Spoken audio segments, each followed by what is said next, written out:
Hello, I'm Adam. Welcome to Fantasy Booking Warfare! We are putting Fantasy Booking Warfare back on the channel, but with a twist. First of all, look! It's the 100,000 partsFUNknown thing! We haven't had that on camera, so there it is. So we are doing Fantasy Booking Warfare again. We're putting it on PFK, where the rest of the booking lives, but we're doing it a little bit differently. Now, if you've ever seen any of my bookings, you will know that I think every problem can be fixed with a tournament. Tournaments are fucking brilliant. So we've decided to create a fantasy booking single elimination tournament. 8 players, 7 matches to crown the first ever PFK Fantasy Booking Warfare champion.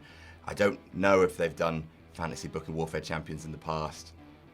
I've only worked here a bit. So how is this gonna work? Well, here is what the bracket looks like. We're gonna have 4 first round matches. We're gonna have 2 semi-finals. We're gonna have 1 grand final. Each of them is gonna work the exact same way. I'm going to brief both competitors beforehand.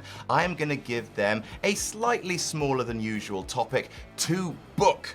And they are going to go away and come up with a between 5 and 8 minute booking, which they're going to film themselves doing. For example, I briefed Alex and Ollie before this episode, book me Daniel Bryan's AEW debut. So actually, these topics aren't really that small. They're all gonna be good, basically is what I'm trying to say. Then I'm gonna gather both competitors together, gonna watch the first booking, maybe make fun of it a little bit, ask questions, have plot holes filled in. Then we're gonna watch the second one. Then we're gonna do the same. We're gonna compare. I might lean one way or the other, but the thing is, even though I am presiding over this tournament like Shao Kahn, James, edit me to look like Shao Kahn. Thanks. Even though I will be presiding over the whole thing, I will be hosting, I will be commenting, I will be watching over everything like a puppet master, I won't be the deciding voice. That's gonna be you! The PFK universe. After each video has gone live, head on over to the community tab on our YouTube channel, and there you can vote on who is going to advance to the next round of the Fantasy Booking Warfare tournament. We hope you love it. I think it's going to be a bunch of fun. If it's a success, we'll do it again. But for now, sit back, relax, enjoy this first quarterfinal match, the very first episode of this tournament of Fantasy Booking Warfare. War games. Hey up from Blackpool. We're gonna have some bloody war games.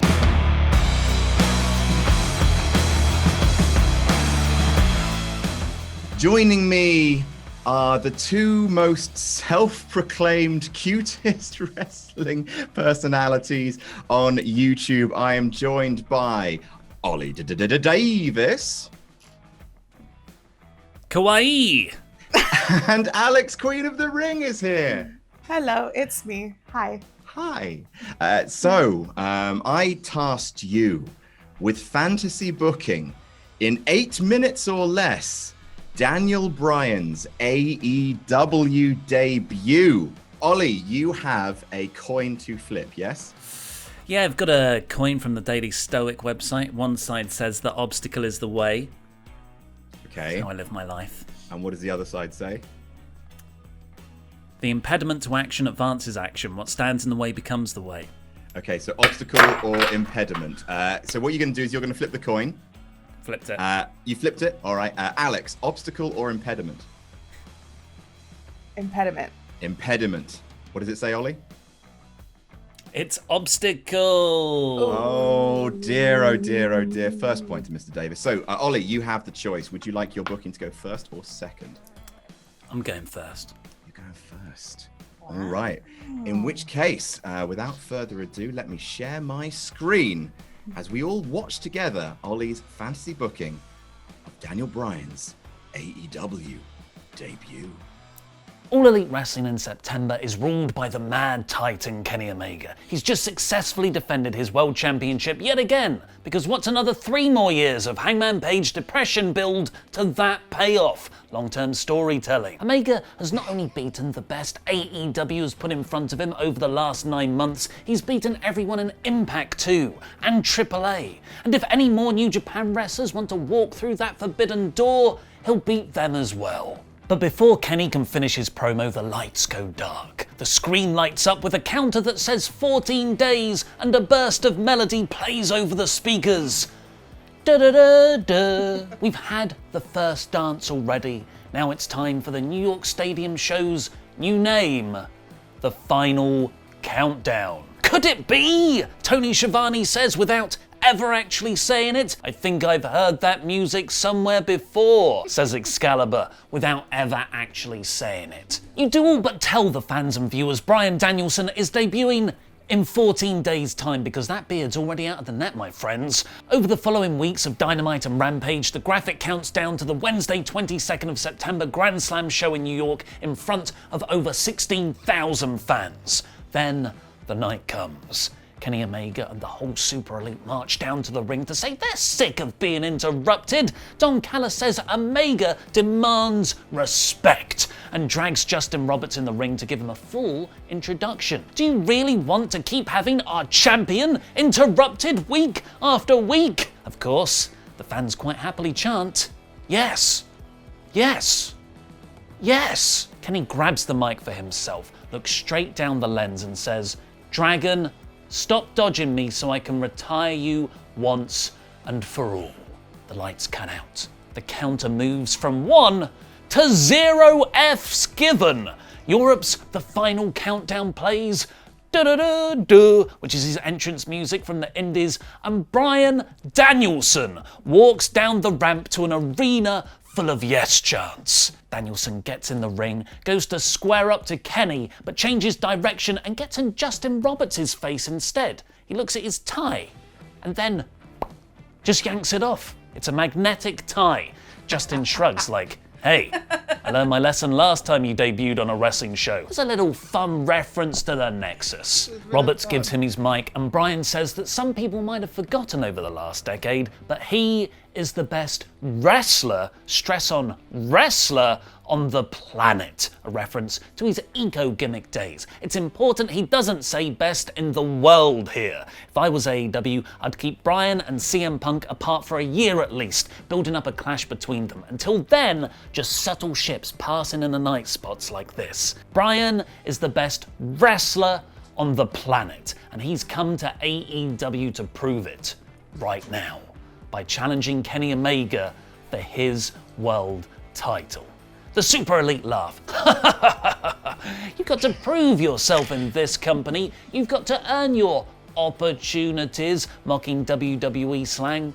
So no. But Danielson appeals to Kenny's ego. Omega might be the best all-round wrestler in history. You go to people's home turf like Impact and you beat Rich Swann, Moose, Sami Callihan, or their home style, like beating Jon Moxley in hardcore matches. Well, how about you come to my ground, this canvas? Or don't you think you can beat the best technical wrestler on this planet? Kenny looks intrigued, but the invisible hand job Don Callis separates them and hurries him away. The Good Brothers jump Bryan, but he lays them both out with some knees or something.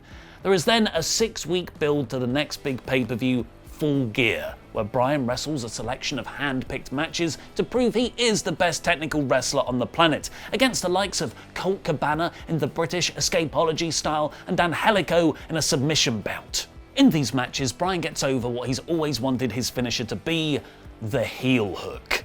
Here, you build the story that everyone taps out to the heel hook almost immediately. Just like how nobody kicks out of the one-winged angel. The feud becomes just as much about finisher versus finisher as man versus man. And there's a bit of revenge. Danielson teams with Lance Archer to defeat the Good Brothers, getting his revenge after the Super Elite jumped him on his debut. Why Lance Archer? Because he's big and hasn't really had a story for a while, and I like him. Plus you can have some fun teasers of Bryan staring at the IWGP United States title on Archer's shoulder, foreshadowing the New Japan debut he really wants. On the flip side of Bryan's increasingly technical confidence, the seed of doubt has been planted in Kenny's head. Maybe he could tap you out. Maybe you do have to beat him to silence those doubting voices in your head, because Omega, despite his talents, really is a champion racked by insecurity. He feels like he has to keep proving himself over and over again. That is why he's so obsessed with winning these titles all over the world, competing in all of these different kinds of matches, searching for the win that finally validates him in his own heart. And in Jim Cornette's too. So Kenny overcompensates. After Danielson and Archer beat the Good Brothers with Bryan locking in stereo heel hooks in the post-match beatdown, Omega comes out to say Bryan is on, against Don's advice. At Full Gear, Danielson will get his title opportunity. But as the whole crowd erupts into yes chants and Bryan's smiling, instant regret takes over Kenny. In the Go Home episode of Dynamite, Danielson cuts a full babyface promo in the ring, thanking not just the fans for always standing by him, but also his wife, Brie Bella, who's at ringside with tears in her eyes. It's always been Bryan's dream to wrestle around the world, in America, in Mexico, in Japan, in the UK, and he wants to do it with the AEW title wrapped around his waist. But then the Good Brothers appear on the screen with a knocked out Lance Archer backstage. It's just a distraction as the Bucks and Kenny brutally attack Danielson from behind. The Bucks set Bryan up for the BTE trigger and they hit a three-way version to his head. The commentary put over Bryan's history of concussions. Brie is shown crying at ringside, but Kenny isn't done. Something has snapped inside him. He props Bryan up on the middle rope and hits a sick V-trigger right on his skull. The Bucks nod and high-five him, but Kenny's somewhere else now. He runs off the back rope again and hits another, and another, and another. The Bucks look uncertain, even they're trying to stop him now, but Omega keeps going until he's hit 14 consecutive V-triggers, the number of that original countdown timer. This is Danielson's final countdown, and Omega's going to end his career. The closing image is of a knocked out Bryan on the ropes, resting on a psychotic-looking Kenny's head in a mirror of Omega's match with Okada. On the Go Home Rampage, we get an update on Danielson's condition. He has passed the concussion protocols and says he doesn't want AEW to take disciplinary action on Kenny, but he did have one demand. If the Super Elite get involved at Full Gear, Omega loses his title. Full Gear, the main event, an alone Kenny Omega versus a battered and bruised Bryan Danielson. Insert fantastic 20-minute plus match here, based around both men genuinely trying to prove they're the best technical wrestlers on the planet. In the final act, Bryan is on top. The Super Elite come out at the top of the stage and agonize about coming down to interfere, but then they stop themselves. The Bucks finally start to walk down, but Lance Archer steps out on the ramp in front of them, blocking their way. But the distraction helps Kenny lift Bryan up for the one-winged angel, but Danielson rolls through and locks in the heel hook. Kenny's eyes are bulging. He's right in the middle of the ring. This is the longest anyone has ever held on for, but then Lance steps through the ropes and murders the referee just before Kenny taps. Bryan lets go of the heel hook and squares up to Archer. What the hell are you doing? When he's jumped by two people from behind. Minoru Suzuki and Zack Sabre Jr. It's New Japan's Suzuki-gun joining their faction mate Lance, and they're here to prove to Bryan he's not the best technical wrestler on the planet, they are. They help a limping Kenny hit a one-winged angel, and a new referee counts for Omega to retain. This will spiral out into a Suzuki-gun feud with Bryan across both AEW and New Japan. Ollie, first booking of the tournament coming in pretty hot, I must say. How do you feel? Before I get pretty confident. Pretty confident. I think there's enough like little details to pop you, because I'm trying to carry your favour. But then there's also enough ridiculous crossover invasion angles to pop the live crowd. Exactly. You've worked an invasion angle into it, which is that is how you do it. That's what we want from Daniel Bryan. Do you think yes is really what the AEW fans want from Bryan Danielson? I think you're not going to stop it. I think that's unavoidable. Well, maybe so. I am not convinced. I think leaning into yes under Bryan Danielson, I think that's a dodgy area, Ollie. I'm not going to lie. It's a dodgy area. I do also like how you are basically footing Tony Khan a bill for having to now license the final countdown, as well like as he hasn't already. Alex, you've seen your opponent's booking. First of all, how are you feeling? Do you have any plot hole questions you'd like Ollie to clear up for you? There's so much going on in your booking. There's too many people to keep up with. I mean, you have booked a New Japan invasion, and just kind of you know what?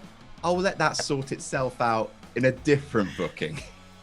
That's the next feud. I will say, booking a giant WWE style, near overbooked ref bump and run-in to what you are explicitly marketing as the best technical wrestlers in the world versus the best technical wrestler in the world, and ending by shenanigans. I think that's a tricky spot you've booked yourself into. I agree. It's great heel heat for the elite. I agree. Alex, do you have any more questions to Ollie before we look at your own booking? No, I just feel really confident about my booking now. You'd love to hear it. After You'd love watching to that. hear it. Fantastic. Well, without further ado then, Ollie, you've had your say. It's time to see Alex, Queen of the Ring, book the AEW debut of Bryan Danielson.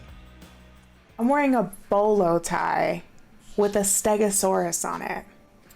That's cute. It doesn't get any cuter than this, Ollie. So for my booking, we're going to start at All Out this year. So the main event is set. We have Adam Page finally going after the title against Kenny Omega. During this match, the Elite does interfere, and they try to screw Adam Page, but the Dark Order comes out. Huge brawl breaks out outside of the ring. Dark Order chases the Elite to the backstage where the brawl continues. Kenny Omega goes for the V-trigger, but Hangman manages to duck on the apron. Kenny Omega then bounces his knee off the top rope and seems to have maybe injured it. Hangman flips the ropes and delivers a buckshot lariat to Kenny Omega. He goes for the pin, and new AEW World Champion Adam Hangman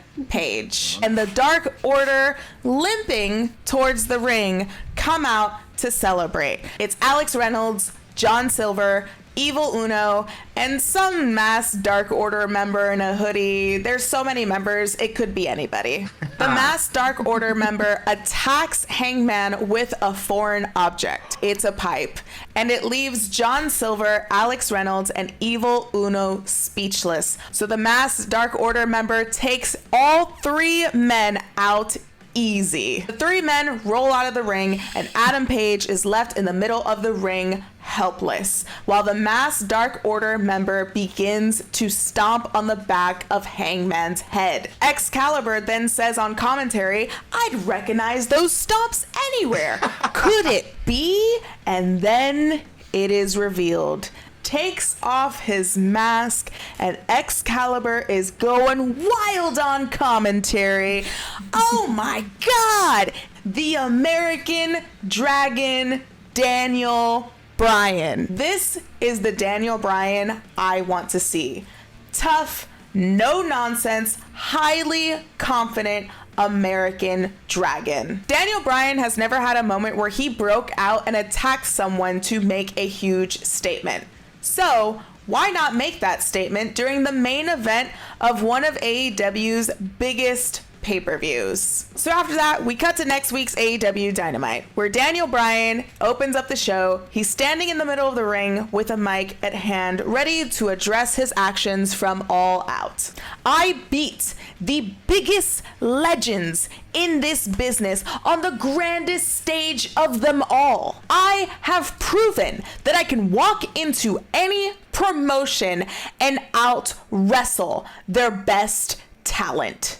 For the next 4 weeks, Daniel Bryan is steamrolling through the locker room. In every match, he is pulling off the good old "I have until 5" with relentless offense. He is fully decimating people. So much so where referees have to physically pull him off of his opponents because he wants to prove that he is the ultimate wrestling machine and worthy of a title shot. Now let's jump to 2 weeks before Full Gear. Tony Schiavone is interviewing Daniel Bryan in the ring, and he is claiming that he is next in line for the AEW World Championship. And in that moment, Kenny Omega's music hits. "You're next in line?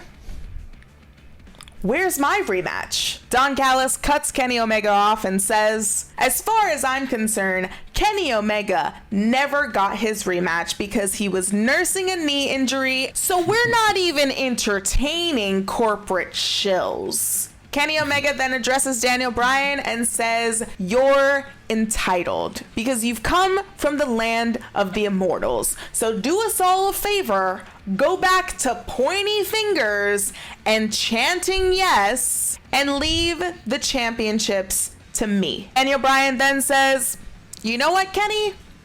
You're right. But there's a difference between you and I. I got past developmental. You're hiding behind Cyrus." Next week on Dynamite, number one contender match.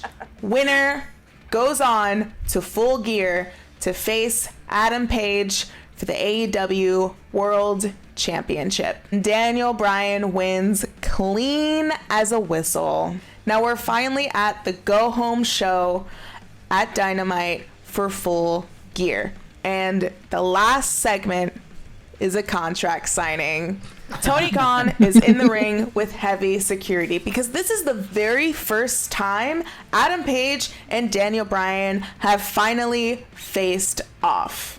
Tony Khan and the security try to form a barrier between Daniel Bryan and Adam Page. Daniel Bryan is furious. So Daniel Bryan decks Tony Khan. Tony Khan falls out of the ring, and the security tried to aid Tony by ringside. Bryan pulls out the same pipe that he used at All Out and clocks Adam Page. Bryan then hooks the pipe under Page's arm, flips him over, and locks in the cattle mutilation and begins to injure Adam Page's right arm. So we're finally at Full Gear. Daniel Bryan versus Adam Page for the AEW World Championship. And it's a no-holds-barred match. Daniel Bryan comes out to the final countdown. Tony Khan, he shelled out the money, baby. Now, this is a rugged technical wrestling match between the two. Daniel Bryan rolls Adam Page onto his stomach, grabs his arms, and stomps Adam Page's head through the mat. Adam Page is then left in the middle of the ring. Daniel Bryan rolls out of the ring, and that is where he grabs the pipe from underneath the ring. The same pipe he used at All Out. Daniel Bryan then rolls into the ring and locks up the cattle mutilation onto Adam Page with the pipe. But Hangman uses his leverage to roll up Bryan. In order to escape from the pin, Daniel Bryan has to let go of the pipe, and he is caught off guard. And in that moment, he kicks out and realizes the pipe is nowhere near him. It is right by Adam Page. Adam Page then hits Daniel Bryan repeatedly over the head, and Daniel Bryan is left in the middle of the ring gushing blood. Adam Page goes onto the outside apron. He sets up the buckshot lariat, flips over, and delivers it. Bryan drops. Adam Page goes for the pin, and still AEW World Champion Adam Page. And the final image at Full Gear, Dark Order come out to have a proper celebration with the AEW champion Adam Hangman Page. And that is how this cutie would book Daniel Bryan's first AEW feud. Just to clarify, Hangman Adam Page kills Daniel Bryan with a lead pipe. Yeah. Fair enough. Yeah, I think the only thing I would say is I think you can stretch it out. I think Daniel Bryan versus Kenny Omega at Full Gear will shift a colossal amount of tickets, leading on to Daniel Bryan versus Adam Page at another pay-per-view. That is my only thing, because I actually really like him. Well, I also had only 8 minutes, and I don't own Wrestle Talk or anything, so I didn't. I like to play by the rules, you know? You did play by the rules. You did play by the rules. It would have. There was much more that I had to cut, but I just wanted to be respectful of the rules, right, Ollie? I didn't need an extra minute. I will remove a % off my score for going over the allotted time. The one thing I did really fundamentally disagree with is bringing Tony Khan into an angle. Oh, that was my really big thing. I thought that was, I don't like that at all. I brought in Tony Khan just to make the Full Gear match even bigger, and just to feel bigger. But it's a genie that's out of the bottle then. It's a Shane McMahon slippery slope, shall we say. I'll say my favorite things from each booking. How about that? And I will try and avoid leading the fans in one way or the other. Ollie, I'll start with you and say my favorite bit of your booking by far was Kenny Omega repeatedly going after Daniel Bryan's head. The V triggers, it's like one of my favorite matches is Daniel Bryan versus Brock Lesnar, and the realism of the Daniel Bryan neck angle. I know it's not to everyone's taste, but playing off that context is super, super good. And if that factors into the match, I really like the extra dimension that gave Kenny Omega's character. My least favorite thing about Kenny Omega is how goofy he is. I know, it's a thing. He comes out of Space Jam. It's fine. But I really want to see his viciousness, which I'm sure they'll bring into it. But I really like that. I really, really like that. And Alex, I liked Adam Page being put over. That's my major thing. I like the fact that Daniel Bryan is being fast tracked to the title, because I do think fans will have an appetite for that.